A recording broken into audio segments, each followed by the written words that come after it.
नमस्कार साथियों, आज के इस वीडियो में आप सभी को बहुत बहुत स्वागत है।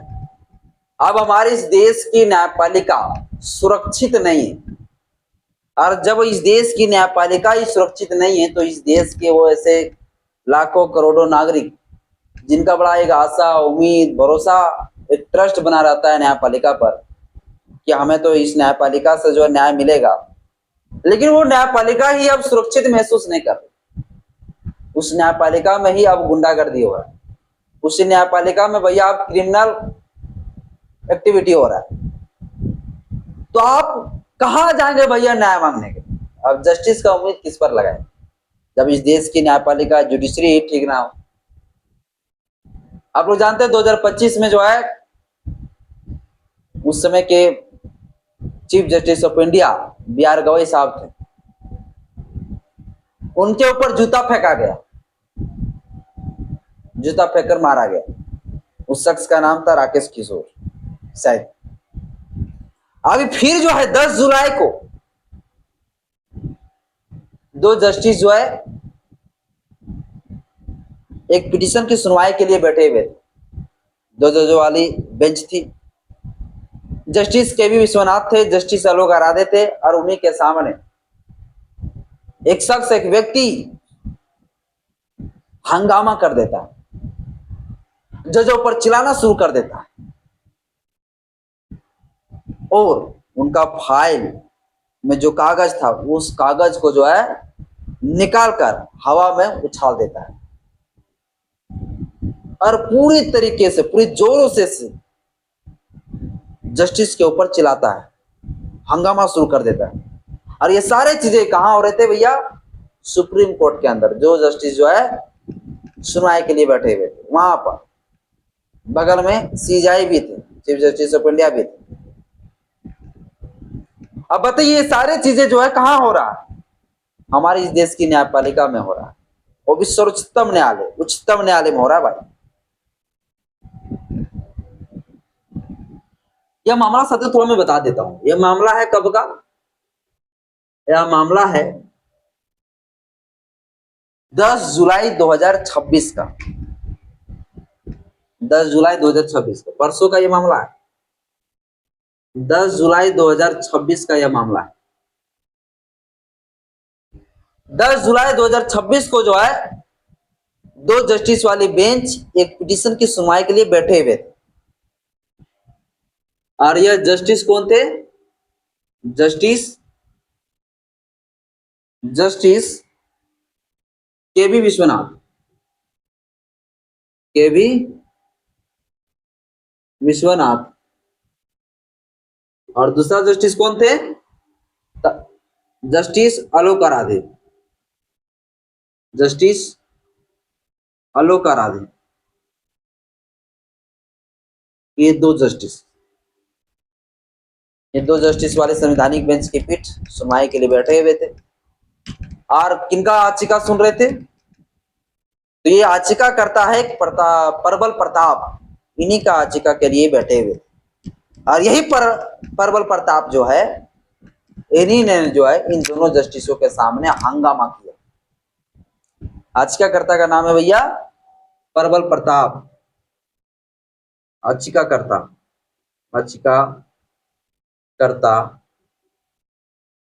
परबल प्रताप।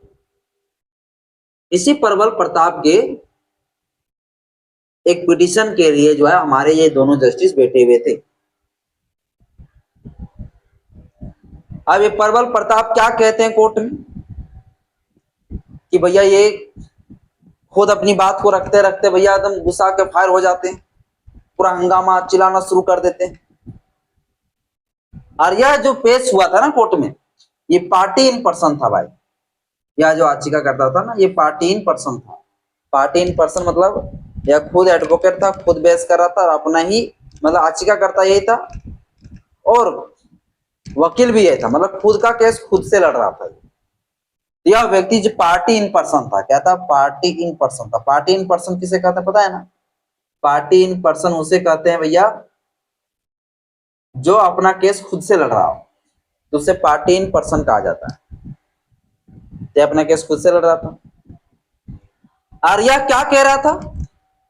ये कह रहा था भैया, या इस पिटीशन के माध्यम से कह रहा था कि यूपी लखनऊ का एक एसपी है, जिस एसपी के ऊपर एफआईआर किया जाए, यह आदेश दे रहा था। और कह रहा था ये पिटीशन जो है सुनवाई के लिए चीफ जस्टिस को भेजा जाए। धमकी से, धमकी भरा, धमकी में कहते हैं कि आप दोनों जो है हमारी इस पिटीशन को चीफ जस्टिस ऑफ इंडिया के पास भेजिए, और जो यूपी का लखनऊ के रहने वाला जो एसपी है उनके ऊपर तत्काल ही एफआईआर किया जाए, केस किया जाए। और एक कंपनी के बारे में भी जिक्र करता है कि उस कंपनी के खिलाफ ठोस कार्रवाई किया जाए, क्योंकि वो कंपनी अवैध तरीके से अपनी व्यापार चला रही।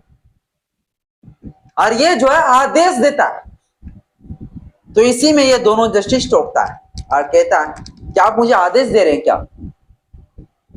और जैसे ही इतना कहता है, ये शख्स प्रबल प्रताप पूरा चिल्लाना शुरू कर देता है, हंगामा शुरू कर देता है, और जो फाइल था वो फाइल से कागज निकालता है, हवा में उछाल देता है।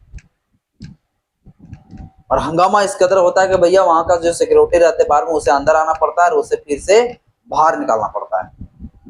और ये सारा चीज वहां सारे बैठे हुए जस्टिस, तमाम जो सैकड़ों वहां पर एडवोकेट मौजूद थे, उन सभी के सामने ये सारी चीजें हुई। वो सारे सीसीटीवी फुटेज में ये रिकॉर्ड हो गया और ये वीडियो पूर्ण तरीके से वायरल हो गया पूरा सोशल मीडिया में। और जब पूर्ण तरीके से पूरा सोशल मीडिया में वायरल हुई, तो लोग अब भैया सवाल उठाना शुरू किया कि जब इस देश की न्यायपालिका, देश की जुडिशरी ही सुरक्षित नहीं है, तो इस देश की जनता सुरक्षित कैसे रहेगा? इस देश की जनता को उस न्यायपालिका में कैसे न्याय मिलेगा, बताइए। और जब इस चीज को देखा, तो फिर जो अटॉर्नी जनरल है भारत का, कि इन्होंने जो है क्रिमिनल कंटेम्प्ट ऑफ कोर्ट माना है। इस घटना को क्या माना?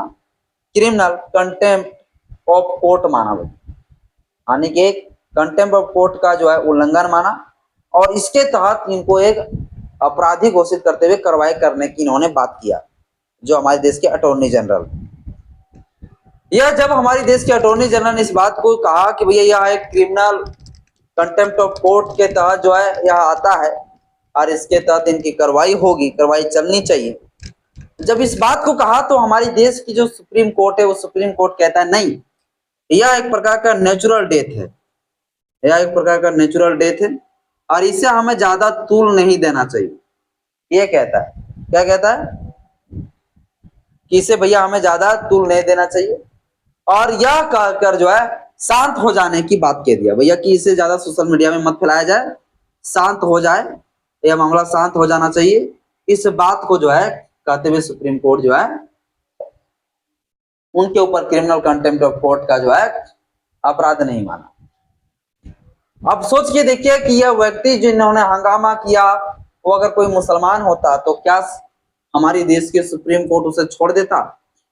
नहीं छोड़ता। क्या वहां के वकील साहब लोग छोड़ देता? वहीं मारामारी पिटापिटी हो जाता। लेकिन उसे छोड़ दिया, नहीं माना यह क्रिमिनल कंटेम्प्ट ऑफ कोर्ट है। यह साथियों हमारे देश की सुप्रीम कोर्ट ने यह कहते हुए छोड़ दिया। और यह घटना पहली बार नहीं, क्योंकि पूरे जो है सीजीआई बी.आर. गवई के ऊपर, आप लोग जानते ही, सीजीआई बी.आर. गवई के ऊपर जो है ऐसी घटनाएं हो चुकी हैं। 2025 में जूता फेंका गया था, किस प्रकार से अपमानित किया गया था। अब यह घटना पर साथियों आप लोग क्या सोचते हैं, मुझे कमेंट बॉक्स में अपना राय जरूर बताइएगा। लेकिन आप सोच के देखिए कि यह व्यक्ति जिन्होंने जिस प्रकार से कृत्य किया, अगर कोई दूसरे मुस्लिम समाज का कोई व्यक्ति रहता तो उनके ऊपर क्या कार्रवाई नहीं होता? 100% कार्रवाई होता। लेकिन दोनों के ऊपर कार्रवाई नहीं हुआ, चाहे वो पहले वाला राकेश किशोर हो। हालांकि राकेश किशोर के ऊपर थोड़ा बहुत हुआ भी था कार्रवाई, उसे बार एसोसिएशन से बाहर निकाल दी गई थी, लेकिन इन्हें कुछ भी कार्रवाई नहीं किया। तो हमारे देश की वर्तमान जो है जुडिशरी न्यायपालिका, हमारे देश की सुरक्षित न्याय अदालत खुद भी सुरक्षित महसूस नहीं कर रहा है। अब जहां पर न्याय की लोग मांग करते हैं, न्याय की गुहार लगाते हैं, जहां न्याय की उम्मीद करते हैं, वहीं भैया जब लोगों को न्याय वहां क्रिमिनल एक्टिविटी हो जा रहा है, तो आम जनता को वहां पर भैया कैसे भरोसा बनेगा। भगवत जी इस विषय पर आप लोग क्या सोचते हैं मुझे कमेंट में अपना राय जरूर बताइएगा। जय भीम, जय संविधान, जय विज्ञान, जवाहर।